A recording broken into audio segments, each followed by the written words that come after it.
দুই বন্ধু অনেক দিন বাদে দেখা হয়েছে।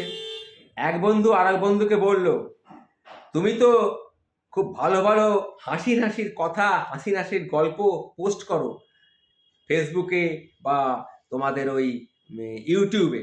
আমি কিন্তু সব দেখি সেগুলো। তা আজকে একটা সেই রকম কোনো ঘটনা আজকে তুমি আমাকে বলো না, চা খেতে খেতে শুনি।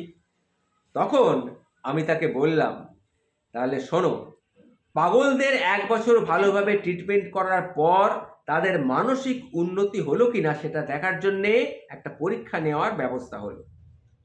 কোন পাগলদের? না, যে পাগলরা মেন্টাল হসপিটালে ছিল সেই পাগলদের। এইবার সেই ডাক্তারকে কি হলো, একটা পাথরের ফুটবল নিয়ে এসে সে মাঠের মাঝখানে রাখলো। আর যাদের জন্য ১ বছর ধরে ট্রিটমেন্ট করা হচ্ছে তাদেরকে মাঠে নিয়ে আসা হলো, বলল তোমরা এবার ফুটবল খেলো। এবার দেখা গেল কি, যতগুলো পাগলকে নিয়ে আসা হয়েছিল তারা সবাই ফুটবল খেলতে আরম্ভ করলো। সেই পাথরের বলটিকে নিয়ে লাথি দিয়ে মারতে আরম্ভ করলো। পাথরের বলটাকে গড়িয়ে গড়িয়ে এ ওর কাছে দিচ্ছে, ও তার কাছে দিচ্ছে। একটি মাত্র পাগল, সে শুধু দাঁড়িয়ে দাঁড়িয়ে দেখছিল। তখন ডাক্তারবাবু তার কাছে গিয়ে বলল, কি ব্যাপার, সবাই দেখছেন খেলছে, তা আপনিও খেলতে যান। তখন সে পাগলটি বলল, আমিও তো খেলছি। কোথায় খেলছেন? আপনি তো এখানে দাঁড়িয়ে আছেন গোল পোস্টের পাশে। হ্যাঁ, ওই জন্যই তো আমি দাঁড়িয়ে আছি।